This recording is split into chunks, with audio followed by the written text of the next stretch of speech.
calculate the capex and opex, and you can make a decision very quickly. So I think we see progress in all kinds of sectors, and I think that it will be same in the coming years. Yeah, what I've been seeing on the sailboat market, it's been going really slowly ahead, but now it's really interesting to see that we finally see some of the big players who are making big series of boats really taking on and coming out with the electric lines, like a company like Hanse is already producing quite a lot of electric boats, so that's definitely interesting, but it's been every year everybody's expecting that it's going to be the big wave of like larger planing boats, and it's coming, but it's never coming. So now, by speaking with a lot of players and also working with Flux in US, I think now we are definitely closer than ever of like the planing boats really starting to play with electric as well. I concur to that. So I think the electric vehicle market, really the Teslas, really are pushing the market forward. I mean, everybody right now is trained on plugging a car, and versus 10 years ago, how do you charge the thing, right? So right now, we don't need to explain to customers on how they charge their vehicle, and same thing to the boats. I think they really do us a favor. So I think this year, or I mean the year coming, a big shift towards electrification is coming. Not just there's 52 Expeditor here today, but more towards the and high power range. Pleasure boats will starting to move this way for sure. And being the first time, we are the first time here in METS in Europe, but we can talk about in US and Canada, which we are from. We are from Canada originally. So I would say the US and Canadian market a little slower. I would say 3 years, maybe 2 to 3 years behind the European market. But once we get here, we see a big change in mentality. People here already know what electrification is, are already expecting electrification. So I think in Europe it will move much faster. And to Danny's point, I think, yes, we work with a lot of water taxis that's going from point A to B with fixed route. Those vehicles can easily be changed to electrify because you know how much distance you're going, you know how much charge time you have. So all this can easily be calculated, and we can design the boat accordingly. It's interesting. Can I? Anthony, it's interesting that you talk about the European market leading the way, I guess, in electrification. Can I raise the spectre of tariffs and Trump and what impact that's going to have on the US market? Because you've just got a foothold in there, and is that going to hold? Is that going to expect that to hold the electrification market back a bit? Do you see that?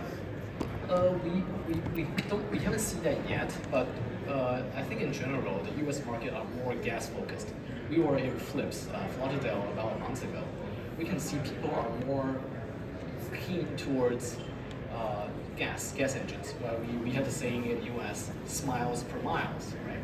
So it's more gallons per miles, right? So it's more gas focused, and people don't really see electrification as a method of boat, because you could imagine in the U.S. people are going offshore fishing. Offshore fishing, they're going 200 kilometers off the shore. Of course, electrification in that way doesn't work because the range wasn't there for the batteries.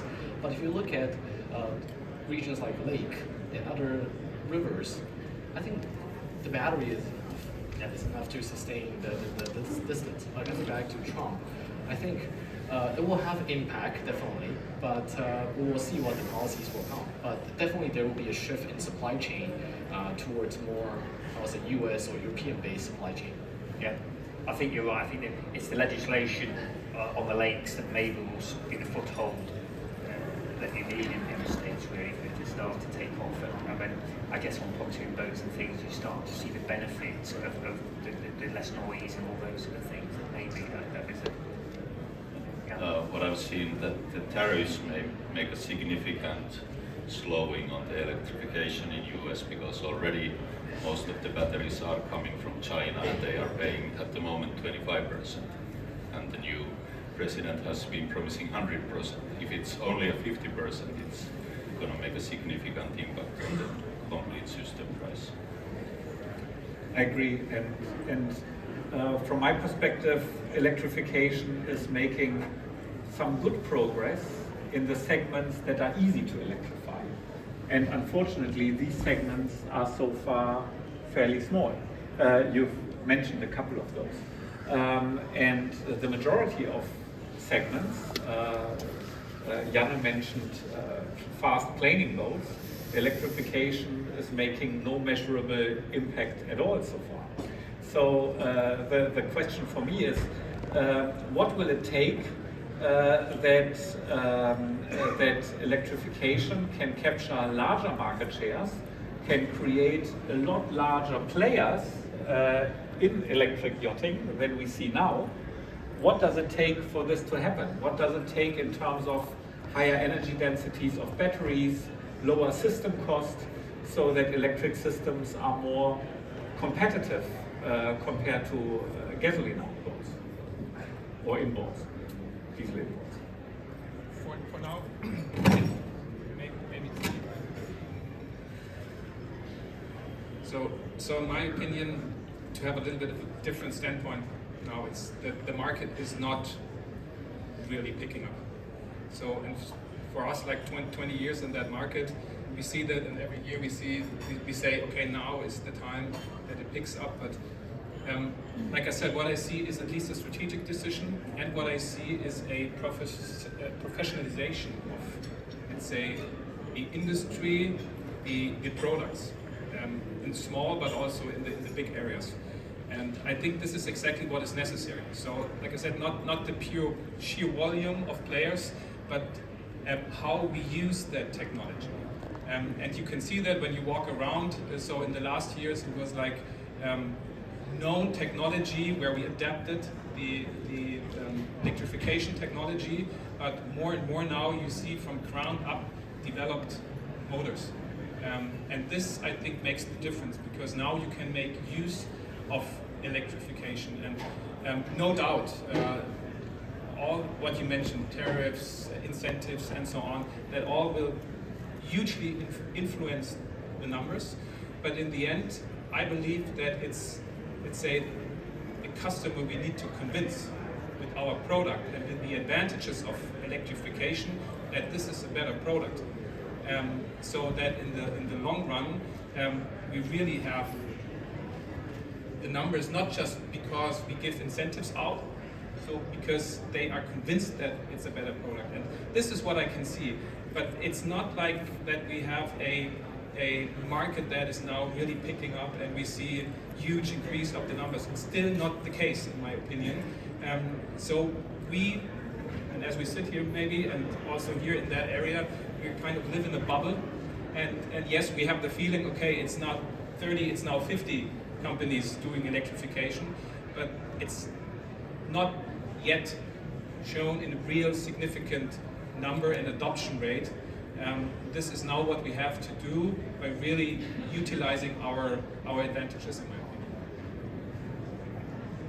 opinion. One small thing about the pricing is that I've been going around and speaking with pretty much everybody who is making high power electric outboards, and especially in Europe it's the smaller companies who still try to make some money out of selling the first units to the market, and the price is high. And all of their customers are commercial, because there's the business cases already. At US on Flux, they already kind of like I said that the price limit needs to be close to the combustion engine. So we are adding 15% price to a boat package. 1.5 going to combustion engine to electric. And all of our customers are private customers. So I think it's already kind of like a sign that that's kind of like an acceptable level, at least for the early adopters to go electric. But it cannot be 100% tomorrow. Exactly. I agree with Gianni at this point. I think although we see a lot of competition in the small output, minus less than 5 horsepower, there's a lot of competition, but still there's a lot of space for that. Talking about the price point, we actually launched also a small outboard beginning of the year, and it's like 2 or 3 horsepower small motors. But I think the most important thing for this kind of customer is that for them to adopt this kind of new technology, we want to have an entry-level product which is only like 10% more expensive when you go buy a 2.5 or 3 horsepower small combustion engines. So this has been proven quite successful. We launched it the beginning of the year in Düsseldorf, and so far we have delivered 7,000 units of the same motor just in a few months. So I think the price is really something that we need to consider, and we need to really design something, keep innovation, keep using new technology, but affordable technologies that can really bring the price down. This is the same, I think, in the automotive industry, that in the beginning, electric cars, people think as a toy, it's too expensive, but now we see, especially in the Asian market, we see that actually you can buy an electric car for actually cheaper than a traditional combustion engine car, and you have much better features. And what's been happening in the automotive industry will of course helps with the marine industry, because we largely share quite a lot of same supply chains, and we see the drop in the battery price really helps. I think you know that very well. When we started the battery price, when we look at that, we think it's impossible for all those vessels to go electric. But now we can buy really high quality, very affordable price of batteries, and this is a key point. I think it's driven people away from electrification. Is that they think that, but now we can get good price, and we can guarantee that we can have 5 or 10 years life cycle of this kind of battery. Then you can look at the calculations and the equations, and you think it's shifting towards electrification. I think it's more around the mindset. So really the gas engines and the motors are approximately the same price, and in some cases, maybe electric motors are actually cheaper. But it's really when you buy a boat, you buy with the battery. So basically you're paying fuels up front. So I think the battery is really what's making the difference. Not sure in the European market yet, but in US, boats are bought through finance. So boats can finance up to 25 years. So when you compare the fuel cost versus what you pay for the boat, really it's about the same, because you're paying $150 for finance and $150 towards gas. But the mindset is when you sell the boat, you actually get the money back. So it's like putting money into the bank, and right now when you sell it, you get it back. But versus you pump the fuel into the tank, you burn it, you never get it back, even if you sell the boat. So I think it's a mindset problem. And also, I think electrification you see from a different perspective, because we offer much more than just the engine. Right? We offer the digitalization systems, we offer the battery systems, so you don't even need to have a total battery. So we take out a lot of the parts and make the boat much simpler than what it is before. So I think that needs to take into account. But if you really compare apples to apples, yes, electric boats are a little more expensive, but if you're financing the boat and if you're using the boat regularly, it will pay off, I think, at the end of the day. I'm talking about more on the recreational side. I think from my perspective, that's going to be a challenge for the industry. But let me start with something else. When I said we have 50 exhibitors here, I did not really mean this as a sign of success of electrification. I meant that as a problem, that the number of suppliers grows quicker than the volume of the market. And I think it is important that powerful players emerge who can drive down the cost and be more competitive. I believe that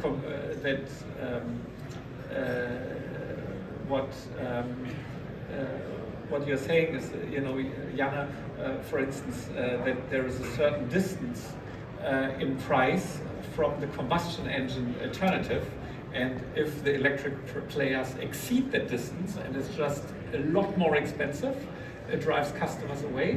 And of course, you can come with total cost of ownership and sell the product with that. But it is a challenge to overcome this currently still higher cost of buying an electric propulsion system in some of the volume segments, right? And in some segments, the difference is not so bad, but in other segments, it's still prohibitive for many customers.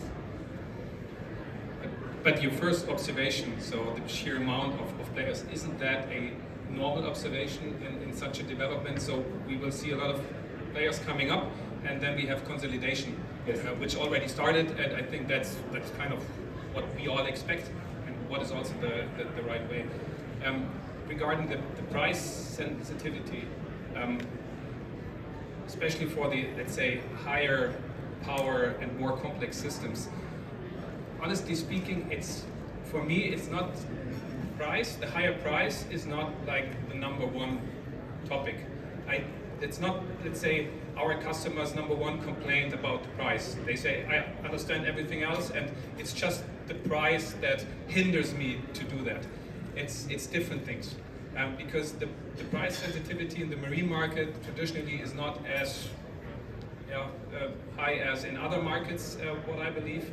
And like, I agree with you, what you mentioned is that in a complete lifetime, you have to look at the total costs. And this is something you can explain, and with financing options and so on, this is the way we have to go. So it's not the pure price. It's the technology, it's the infrastructure, and it's especially also the behavior of people. Yeah? So we also heard the word mindset. It's a mindset change. So you need people to get into electrified boats, that they understand what the advantage is, and especially we need to get the boat builders educated. So because here again we see boat builders, they have their standard hulls and boats, and they try to integrate electric propulsion, and I believe that's not the way to go. So you need to design boats from the ground up based on this kind of technology and the advantages we have here to really push these advantages. And this is what we see right now, that we have more and more boat builders accepting this and looking at it from that perspective. And this is what we need. The price, of course, it comes with the volume, it comes with technology, hopefully also with, let's say, consolidation. It makes no sense that 50 companies develop their own batteries, selling a low volume, and these kind of things. So this will change. That's a normal behavior in a young, let's say, industry, but it's much more than the price, I believe. I think for the high power, mid power range, I think one important thing is of course, go to the OEM, to the boat builders. But when we talk to all these customers, one thing we need to, e-propulsion, we try to always emphasize is it's a system. We are not selling you motors, nor a battery. Whenever a customer asks about motors, we need to tell them that motor is not a critical part of the system. Actually, what really matters is that we can offer you a complete solution, because the way the boat is being used with the electric system is completely different from what they know about gasoline or diesel engines. Because now with all the kind of connectivities, smart systems, batteries, electrifications, everything needs to be redesigned. I think not just our system, but also the way the boat is designed. And we always emphasize that we want to, with e-propulsion, we want to provide a one-stop solution. So what our philosophy is always to have a battery, motor, charger, DC-DC, inverter, whatever you need to make your boat electric or hybrid. We need to give you a full solution that's proven and tested and working, and whenever there's a problem, you can just call us. This, I think, is really helping for a lot of OEMs to believe in this kind of ways, because otherwise, also we have been talking to a lot of customers, it just scares them because they don't know these things, and they cannot really tell which battery is good or not and which motor they should use. So we need to really educate them and help them to overcome this by providing a solution that's working, and all the communication going well, all the software level, hardware level, it's on the, make sure they are on the state-of-the-art technologies and working. Yeah, that's I think very important point to that. I 100% agree with you. So that's the way to go. So the system integration. So we put a lot of focus on the motors because it's easy to understand and it's nice to look at. But the motor is just maybe also the easiest part. So think about electrification in the marine industry, even without an electric motor. So we have so much energy on a boat, house loads, and there are so many use cases we can think about. And this is exactly where we have to go, and the integration of all these different components with this in the system. That is the challenge, and that is what we have to do. That's also, yeah, I agree here. Then maybe let's move away from the motors. What role do you see battery energy density play in really driving growth of electrification because I think we all agree we would like to see a faster growth over the next let's say 5 to 10 years than what we have seen over the last 5 to 10 years. So which role will battery energy density play? In the last 5 years, there has not been so much progress, I believe. Yeah. So we've been between 150 and 200 watt-hours per kilogram. How do you see the next 5 years? Do you see revolutions, or do you see? I think that might be the push that is needed for some amount of planing boats to convert to electric. But then, yeah, still going a little bit back on like which one changes faster, people's attitudes on how they want to use the boats or the technology. Kind of like we have all kind of light boats or planing boats which already have the range, but then people are so used to the normal planing boats, so it might be that it's kind of like a brute force attitude that we just need bigger motors, bigger batteries and cheaper batteries, and then the big wave comes. We'll know in 10 years. For me, it's a clear, let's say, no. I don't see, let's say, a big jump in the next 5 years to 7 years. So you mentioned 200 watt-hours or even less. So it depends on you see it on a cell basis or a pack basis. But on a cell basis today, we talk about 250. I see maximum 300 as realistic. Also with the existing, let's say, chemistry inside. There are some promising technologies we see, and we see some small volumes for certain areas. But here again, the price comes in very expensive, not available, not in huge volumes available. So yeah, for me the answer would be not in the next 5 to probably 10 years we will see a big step. So maybe in the area of 10 to 20% increase or decrease, depends what you're looking at. But not these huge steps we all need in the electrification area. For me, so we are already working with some sort of semi-solid state battery, which it's about 320 watt-hour kg. So it's really up in the range. On cell level? On the cell level. And then there's also solid state technologies coming in. I know a few factories, they're planning to go into production in about 2027. Definitely not, I wouldn't say a big jump, but definitely the cost is going to be higher if you're talking about those solid state battery technology. I would say 5 years. 5 years we'll get there, but I really think the difference is not really the battery energy. I agree with them. I think it's more about the mentality. So the mentality of owning an electric boat and a gas boat is very different. So I talked to one customer, I think a few weeks back. He said, "Oh, I need 300 watt-hours of battery, 300 kilowatt-hours battery." I said, "Why?" He said, "Oh, I said it's matching my current gas tank." I said, how many times you fill your gas tank per year?" 6 months. So you don't need that much battery in your boat. You just need it enough to go once.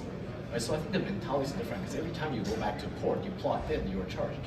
It's not like you need to fuel up once and then use it for 6 months. I think really it's education and mentality is different. And also another thing is the hull design. So the boat hull design is very important because right now the hulls are designed for gas. It's not really designed to hold batteries. And I've seen a lot of creative hull designs which improve dramatically on the efficiency when the boat is planning on water.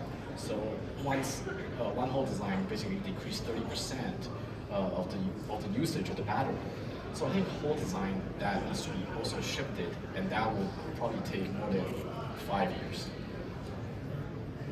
Yeah, I just want to add that even we look at the horizon, what's coming, semi-solid state or solid state, but even we do have like 350, 400, even 500, still that's not enough for a lot of planning holes. So we cannot really hope that something will happen. I think we really need to think differently how we can really even with that happening, how we can really use new technologies, yeah, as Anthony mentioned, like how the efficient house, education, and also some of the regulation-wise, because now we are competing with cheap gas, but I think those things should be taxed because we don't calculate how much negative effect we're having. So all of that can help, but we cannot always just hoping there will be some new technology that will save the industry.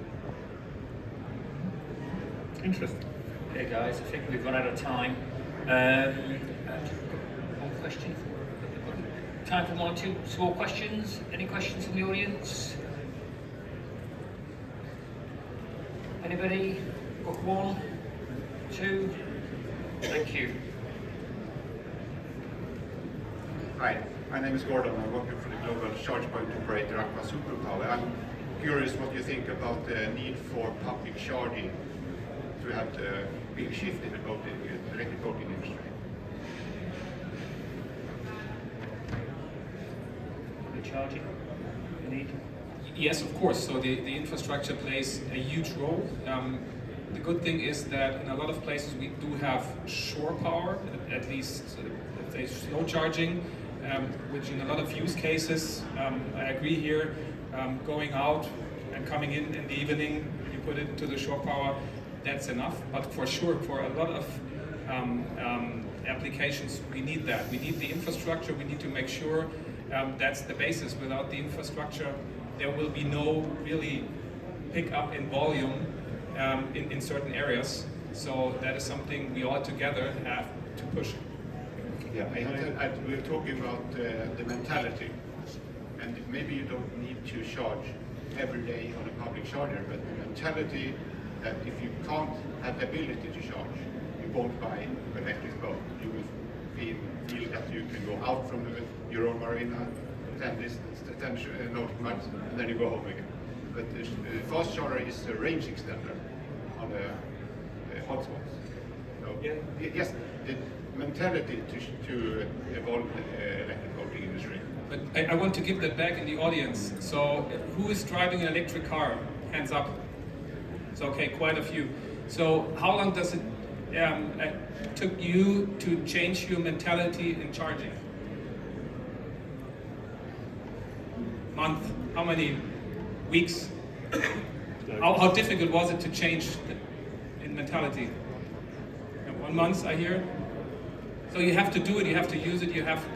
It goes very fast. If the infrastructure technology is there, we know that's what hinders us, I believe. So because we are afraid of changing mentality and changing things, and we think, oh, we will never do. You do it, and you see it's working, and a month later, or 2 months, or maybe half a year, you drive by a fuel station. You think, what is that? Yeah? So what do people do there?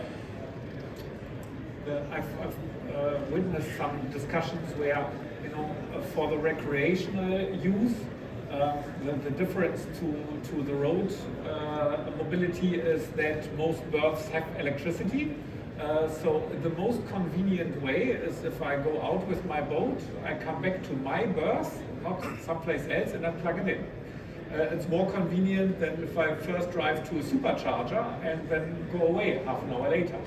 So for the recreational industry, or for the recreational use, the existing infrastructure is not so bad at all that we have without special high power charger. But when we come to commercial use, it's indispensable and it's a good investment. I've seen a couple of discussions where if you are a commercial ferry operator, taxi operator, you have the choice, do I add more battery or do I charge more often in breaks? And there, high power charging makes sense in every calculation that I've ever seen. So my take would be that we see high power charging rising, especially with all the commercial projects, to be feasible for recreational side. I don't know what that will take and how that will play out, because the existing infrastructure is so good.